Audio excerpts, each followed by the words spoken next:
안녕하세요. 톡톡에너지입니다. 요즘 코인에 대한 관심과 투자가 상당하죠? 우리가 코인을 얻으려면 어떻게 해야 할까요? 코인을 얻으려면 거래소에서 구입을 하거나 상품 및 서비스를 제공한 대가로 받거나 또는 새로운 코인을 채굴하여야 합니다. 그럼 코인 채굴이란 무엇을 말할까요? 코인 채굴은 블록체인이라고 불리는 코인의 공공원장에 거래 기록을 추가하는 과정을 말합니다. 즉, 채굴을 하는 것은 모든 거래가 정확한지 확인하고 네트워크 상에 있는 모든 참여자들이 이 원장을 열람할 수 있도록 하는 것인데요. 이러한 코인 열기가 심해지면서 채굴에 참여하는 사람들이 늘어나 채굴 업체 한 곳당 많게는 수만 대의 컴퓨터를 24시간 가동하고 그 열기를 식히고자 냉방시설까지 돌리다 보니 대규모 정전 사태가 생겨나는 등 전력난이 심해져 문제가 되고 있습니다. 칭화대학 지구시스템과학과의 연구 결과에 의하면 중국의 비트코인 채굴 관련 에너지 소비가 2024년 296.59TWh로 정점을 찍고 체코, 카타르 등의 연간 온실가스 배출량을 넘어서는 1억 3천만 미터톤의 탄소가스 배출이 예상된다고 합니다. 전 세계 비트코인 채굴의 약 8%를 차지하는 중국 내몽고 자치정부는 비트코인 채굴로 전력이 너무 소모되자 채굴 업체들에게 2개월 내에 공장을 폐쇄할 것을 명령했습니다. 내몽고는 전기요금과 인건비가 저렴하여 비트코인 채굴 업체들이 가장 선호하는 지역으로 비트코인 채굴 업체의 성지로 불리며 전 세계 비트코인의 약 8%가 채굴되는 것으로 추정됩니다. 또한 흑해 연안의 아파지아 자치공화국은 2021년 4월, 2022년 5월까지 모든 가상화폐 채굴 행위를 금지하고 이를 어길 시 최대 3년의 징역형을 선고될 수 있다는 내용의 법안을 통과시켰습니다. 전기 소모량이 큰 비트코인 채굴장이 우후죽순 생겨나면서 지난해 말부터 대규모 정전 사태가 반복되었기 때문인데요. 인구 24만 명에 불과한 이 나라의 전기 사용료는 1kW당 0.01달러로 킬로와트당 약 107원인 우리나라의 10% 수준입니다. 이 때문에 러시아와 조지아 같은 주변국에서 몰려든 비트코인 채굴 업체가 무려 625곳에 달해 야간에 한두 시간 동안 전국 전력 공급을 차단해야 할 정도로 전기 부족 사태를 겪고 있습니다. 코인 채굴이 기후변화와 탄소 중립을 달성하는 데 이처럼 심각한 위험 요인이라는 견해에 대해 마법 같은 해결책은 아니지만 수요 대응과 발전에 활용되지 못하는 좌초된 전력원을 활용하는 데 이점이 있다는 의견도 있습니다.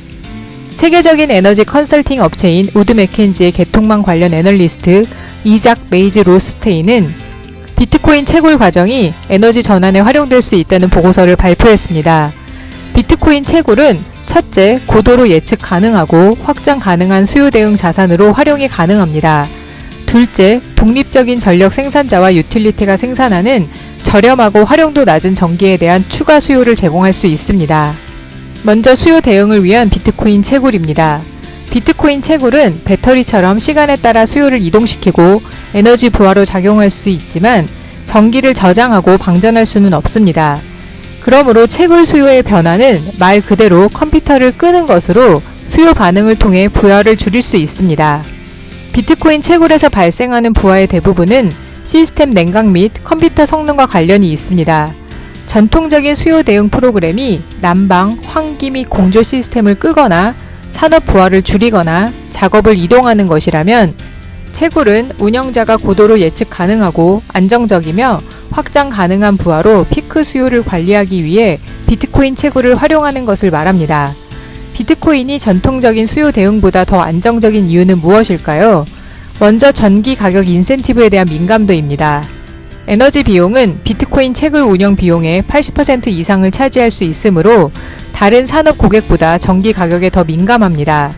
예를 들어 오후 피크에 전기 가격이 갑자기 급등하면 비트코인 채굴이 일시적으로 운영을 중단하도록 장려할 수 있습니다. 두 번째는 연중 무휴 운영하는 것입니다.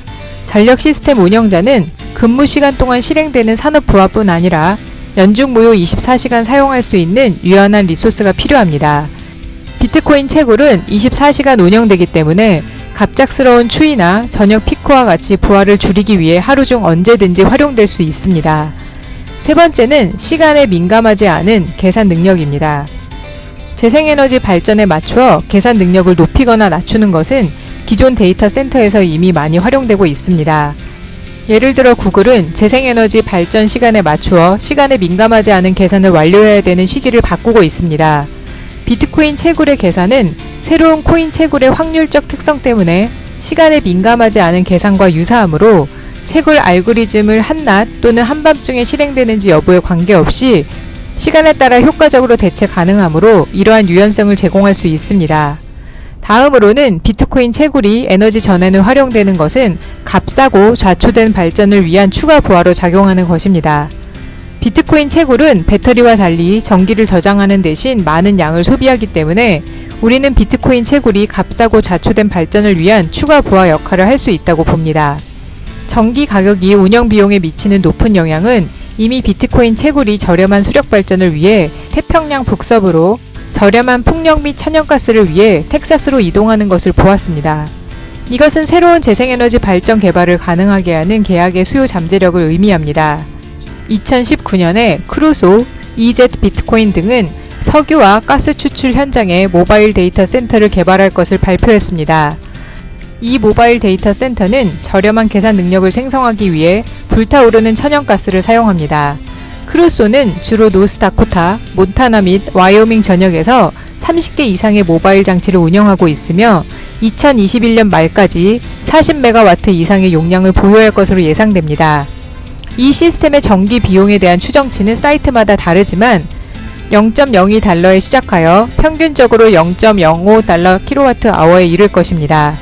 석유가스 회사가 전통적인 비즈니스 이외의 수익원으로 비트코인 채굴 업체와 계약하는 것은 더 이상 놀랄 일이 아닙니다. 뉴욕의 그리니치 제너레이션은 발전으로 인한 천연가스 발전 수익을 늘리기 위해 암호화폐 데이터 센터를 설치한다고 발표했습니다. 이 발전소는 비트코인 채굴을 위해 19메가와트 전력을 0.022달러 kWh로 제공하며 2025년까지 추가 발전소를 건립하여 최소 500메가와트의 비트코인 채굴자로 확장할 계획입니다. 또한 2020년 10월 메라선 페이턴트 그룹은 몬태나의 하딘 제너레이션 스테이션에 있는 119메가와트 석탄 발전소에 37메가와트 비트코인 광산을 건설할 계획을 발표했습니다. 비트코인 광산은 5년 PPA에 따라 0.028달러 per kWh의 가격으로 전기를 공급받을 것입니다. 재생 가능한 발전이 점점 더 짧은 PPA를 제공하고 위험을 분산하기 위한 해지 계약을 활용하고 판매자 위험을 감수함에 따라 비트코인 채굴과 대규모 태양광 또는 풍력 프로젝트가 동시에 진행이 가능할 것입니다. 비트코인 채굴은 에너지 전환을 가능하도록 설계된 것은 아니지만 일부 기능은 에너지 가치 사슬을 전환할 수 있습니다. 여러분은 어떻게 생각하세요? 재생에너지가 확장되면 전기를 발전하는 시간과 사용하는 시간이 달라 발생할 수 있는 여러 가지 문제를 과연 비트코인 채굴이 해결할 수 있을까요?